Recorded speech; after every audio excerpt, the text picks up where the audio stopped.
Dear student, সবাইকে শুভেচ্ছা জানাচ্ছি আজকের ক্লাসে। আজকে আমরা রাজশাহী বোর্ড 22 পড়ব। টপিক হচ্ছে নদী নৌকা। তো উদ্দীপকে দেখা যাচ্ছে যে একটি নদীতে অরুণ মাঝি এবং বরুণ মাঝি রওনা দিছে স্রোতের সাথে 90 ডিগ্রির চেয়ে বড় মানে স্থলকোণে রওনা দিছে, আর বরুণ মাঝি রওনা দিছে হচ্ছে স্রোতের সাথে 90 ডিগ্রি কোণে।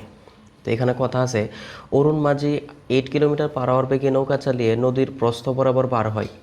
বরুণ মাঝি একই বেগে নদীর প্রস্থ বরাবর নৌকা চালায়।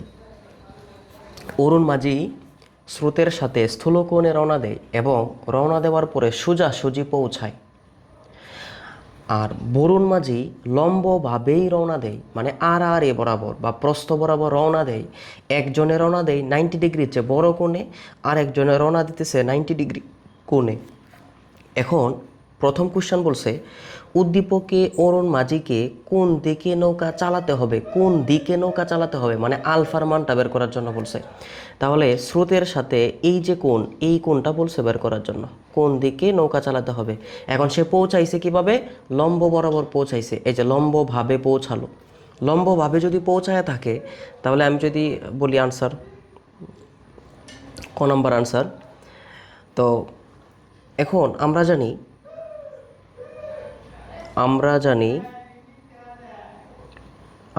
জানি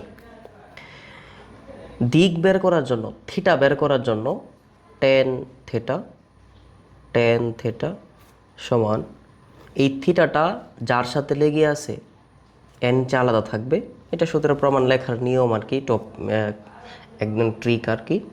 তো স্রোতের বেগ এখানে হচ্ছে 3 প্লাস নৌকার বেগ, অরুণ মাঝির বেগ 8 সাইন আলফা। এরপরে নিচে হবে 8 কজ আলফা। তো এখান থেকে আমরা একটু দেখি আলফাটা বের করতে হবে, কত ডিগ্রি কোণে আমাদের যাত্রা দিতে হবে। তো থিটা সমান 90 ডিগ্রি হবে, কারণ সে নদীর প্রস্থ বরাবর পার হয় মানে লব্ধি বেগটা স্রোতের সাথে 90 ডিগ্রি কোণ উৎপন্ন করে। তো 90 ডিগ্রি সমান উপরে হবে 8 sine alpha 3 plus 8 cos alpha. তো এখান থেকে 90 ডিগ্রি সমান এটা বলা যায় 1/0 8 sine alpha 3 plus 8 cos alpha. তো এখান থেকে ক্যালকুলেশন করার পরে আমরা এটা পাই যে 3 প্লাস 8 কজ আলফা সমান 0। সুতরাং কজ আলফা সমান হবে -3/8। সুতরাং আলফা সমান হবে কজ ইনভার্স -3/8। অবশ্যই এই কোণের মানটা 90 ডিগ্রির চেয়ে বড় হবে, আমরা জানি। তো এটার মান হবে 112.02 এত ডিগ্রি। তো প্রথম কোশ্চেনটা বলছে অরুণ মাঝিকে কোন দিকে নৌকা চালাতে হয়েছিল, কত ডিগ্রি কোণে স্রোতের সাথে কত ডিগ্রি কোণে নৌকা চালাতে হয়েছিল? 112.02 এত ডিগ্রি কোণে নৌকা চালাতে হয়েছিল।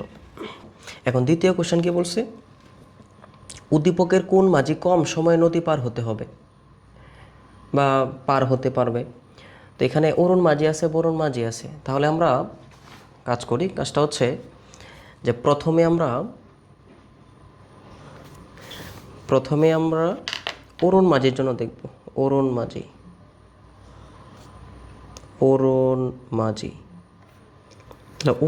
জন্য প্রয়োজনীয় সময়,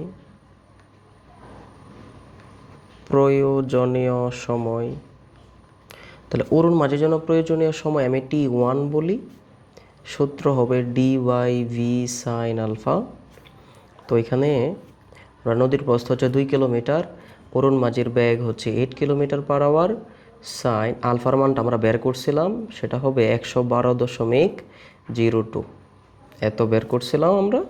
তো এখান থেকে T1 এর মানটা আমরা কত পাবো, ক্যালকুলেশন করার পরে আমরা পাবো হচ্ছে 0.27 এত আওয়ার। তো আমরা অরুণ মাঝির জন্য প্রয়োজনীয় সময় দেখলাম। এখন আবার বরুণ মাঝির জন্য প্রয়োজনীয় সময়,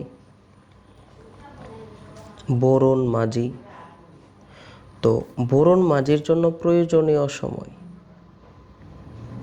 প্রয়োজনীয় সময়। তাহলে বোরন মাঝির জন্য প্রয়োজনীয় সময় যদি আমি বলি T2, সেটা হবে D/V sin আলফা। এখন নদীর প্রস্থ 2 কিলোমিটারেই এবং বলছে বরুণ মাঝি একই বেগে নদীর প্রস্থ বরাবর নৌকা চালায়, একই বেগ। তাহলে অরুণ মাঝি 8 ছিল, বরুণ মাঝিও 8 কিলোমিটার পার আওয়ার, সাইন একই বেগে নদীর প্রস্থ বরাবর মানে স্রোতের সাথে 90 ডিগ্রি কোণে রওনা দেয়। স্রোতের সাথে 90 ডিগ্রি কোণ মানে এখানে আলফার মান হবে 90 ডিগ্রি। স্রোত এবং নৌকার মধ্যবর্তী কোণ 90 ডিগ্রি হবে। এই T2 এর মান ক্যালকুলেশন করার পরে বাবা 0.25 এত আওয়ার।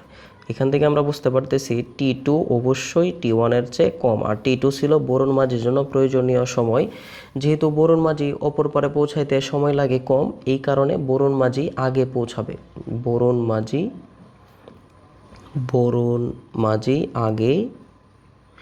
আগে পৌঁছাবে। তো এখন আমি বুঝতে পারতেছি যে যদি বেসিকটা জানা থাকে তাহলে ম্যাথগুলো অনেক ইজি। তো আমি পরপর এইভাবে বোর্ড কোশ্চেন দিতে থাকবো, তোমরা ধৈর্য সহকারে একটু করবা, এটাই অনুরোধ রইল। এবং বোর্ড কোশ্চেনের এক একটা প্লেলিস্ট হবে অধ্যায়ভিত্তিক। তো আজকের ক্লাসটা এই পর্যন্তই ছিল। ধন্যবাদ সবাইকে।